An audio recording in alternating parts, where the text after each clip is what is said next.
L'immigration, un mot simple, mais chargé de tensions, de débats et d'opinions. Un sujet qui divise, qui questionne, qui touche. Mais au-delà des chiffres et des discours, ce sont des vies qui basculent, des choix, des sacrifices. J'ai donc décidé de m'y intéresser et de comprendre cette dure réalité. Je me nomme Roxane Cyr. Je suis membre du Collège des consultants d'immigration du Canada et je représente les demandeurs d'asile. Je travaille pour un avocat et on fait majoritairement des cas des demandeurs d'asile de l'Inde et je fais ce travail-là depuis 2021.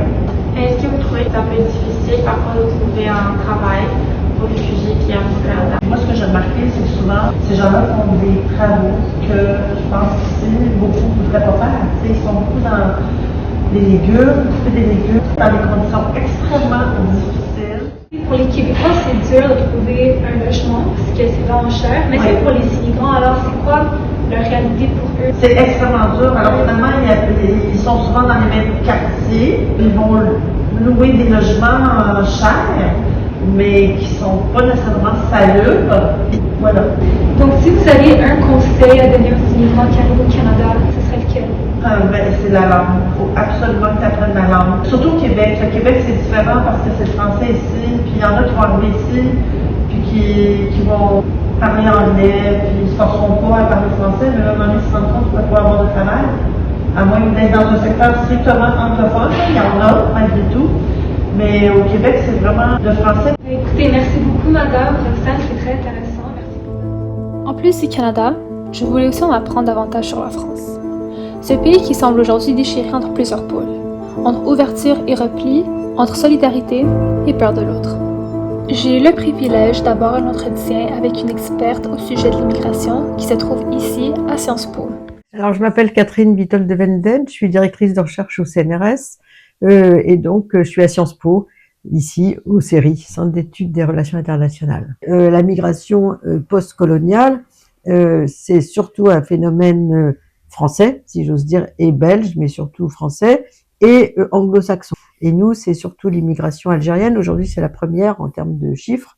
On est autour de 650 000 Algériens en France. La seconde, ce sont les Marocains. Et ensuite, les Portugais. Donc, en fait, c'est pas une immigration de réfugiés, c'est une immigration de travail, de famille, pour l'essentiel.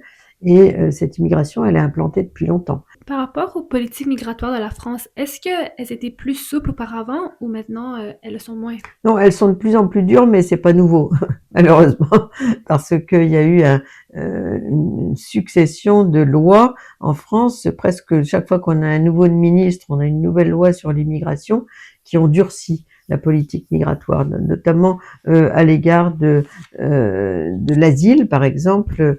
Pour les réfugiés, on applique bien sûr la Convention de Genève en France, mais on applique la notion de pays sûr, de pays tiers sûr, de demande manifestement infondée, ce qui permet de refuser énormément de gens qui ont des profils mixtes, si j'ose dire, qui sont des gens qui demandent l'asile, mais qui viennent aussi pour travailler, et donc c'est très sévère. Il y a peu de gens qui ont le droit de travailler, à la différence du Canada. Hein.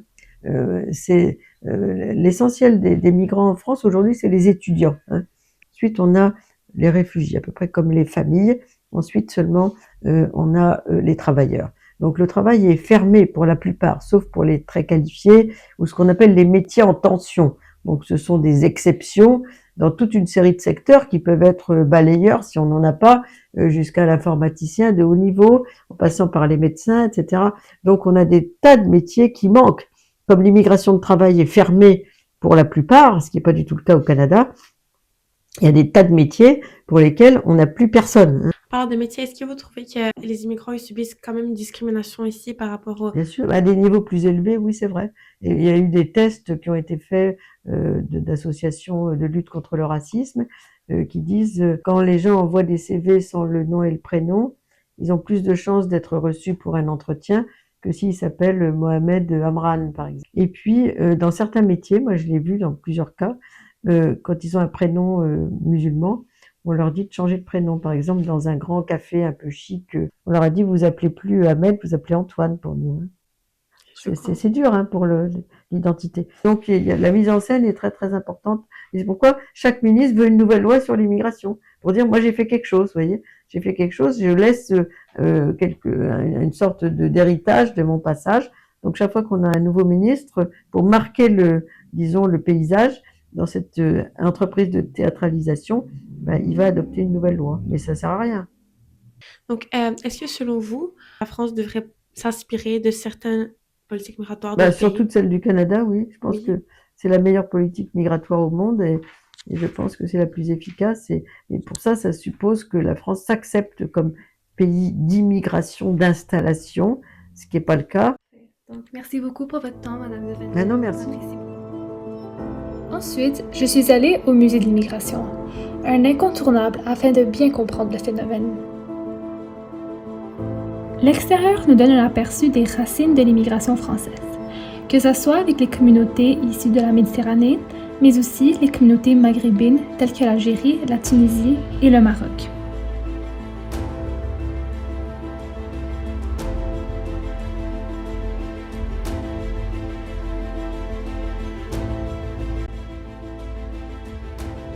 Je suis également venue voir le Palais du Luxembourg. C'est ici où les sénateurs français participent activement à l'élaboration des lois de la République. En d'autres mots, c'est ici où originent les politiques migratoires de plus en plus strictes. Le campus de la Cité universitaire de Paris me paraissait un lieu très pertinent à aller visiter, puisque le campus représente parfaitement la diversité du pays. Les différentes résidences et les différents pavillons du collège portent chacune le nom d'un pays. Chaque étudiant peut donc se sentir comme chez soi, tout en créant un sentiment d'appartenance à d'autres communautés. Donc vous êtes originaire d'où? Du Luxembourg. Et vous, comme étant immigrante, est-ce que vous croyez que les immigrants en France, ils sont bien accueillis par le gouvernement et par la communauté française? Moi, je crois que oui. Par exemple, ici, on a une chance d'être bien logé et d'être intégré dans la culture française.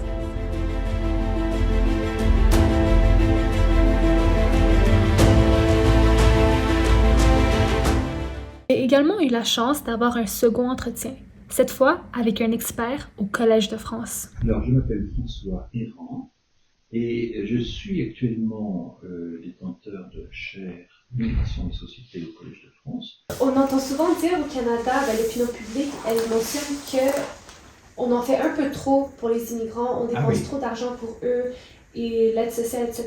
Est-ce qu'en France, nous entendons le même discours et est-ce qu'il y a une part de vérité selon vous? Alors, le grand discours selon lequel l'immigration n'est pas compatible avec la protection sociale, hein, c'est ça l'idée. Pendant quelque temps, ce genre de discours n'existait pas en France, il était très peu répandu. Et maintenant, oui, il commence à être pas mal répandu. Il y a l'idée que la protection sociale est peut-être menacée et qu'on ne peut pas satisfaire tout le monde. Bon. Il se trouve que c'est complètement faux, parce qu'en réalité, les immigrés sous-utilisent la protection sociale. C'est ce qu'on appelle les taux de non-recours, c'est-à-dire qu'on mesure par des enquêtes, hein, voilà, les gens qui ont droit à telle allocation, est-ce qu'ils ont vraiment fait les démarches pour en bénéficier? Plus une personne est vulnérable, plus il y a de chances qu'elle n'ait pas recouru à un dispositif auquel elle a droit. Est-ce que vous trouvez qu'en France, juste en France, on accueille en général très bien les immigrants ou bien il y a des choses à améliorer? Je pense qu'on accueille moins bien qu'en Allemagne. On accueille moins bien qu'en Allemagne, c'est sûr. On y met moins les moyens, si vous voulez. On a un budget assez moyen en France. En Allemagne, c'est beaucoup plus important. Est-ce que vous jugez que ça serait pertinent que la France s'inspire du modèle canadien en matière d'immigration, donc que la France ouvre davantage ses bras à l'immigration? Oui, moi je pense que oui, globalement. Le Canada a mauvaise presse parce qu'il est censé être le centre du multiculturalisme. Le multiculturalisme, c'est très mal vu par tous ceux qui ont une vision très très centralisée de la République. Le multiculturalisme, ce serait la fragmentation de la société, etc. Bon, alors moi je dis souvent, mais écoutez, si le multiculturalisme était le mal absolu, le Canada devrait être à feu et à sang, et que je sache, c'est pas ce qu'on observe. Enfin bon. La ville de Paris a raison d'être une ville extrêmement populaire en tourisme. Cependant, qu'en est-il des lieux à Paris où les touristes ne vont pas? Qu'en est-il des lieux où les immigrants résident jour à jour? Je suis donc allée à Barbès, un quartier connu comme étant un grand quartier immigrant à Paris. La différence avec les arrondissements touristiques est réellement frappante.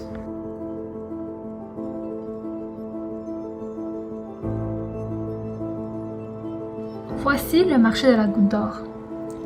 Plusieurs touristes ignorent que ça aussi, c'est Paris.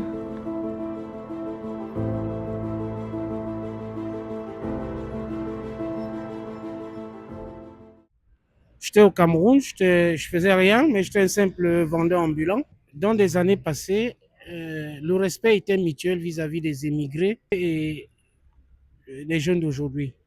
Aujourd'hui, l'immigration est devenue une chanson qui se bat partout dans des médias et que ça devient un objet tabou ou bien un objet pour la politique.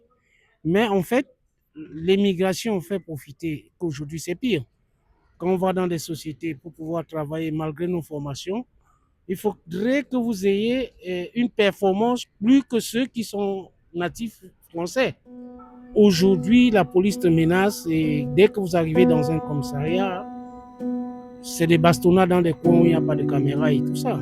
Bon.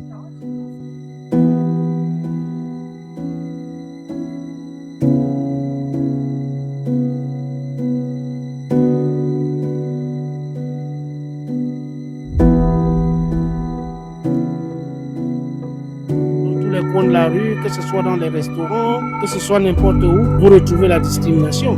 Finalement, si vous aviez un conseil à donner à tous les immigrants, ça serait lequel? Garder l'espoir de pouvoir vivre ensemble. Parce que c'est quand même ça l'objectif.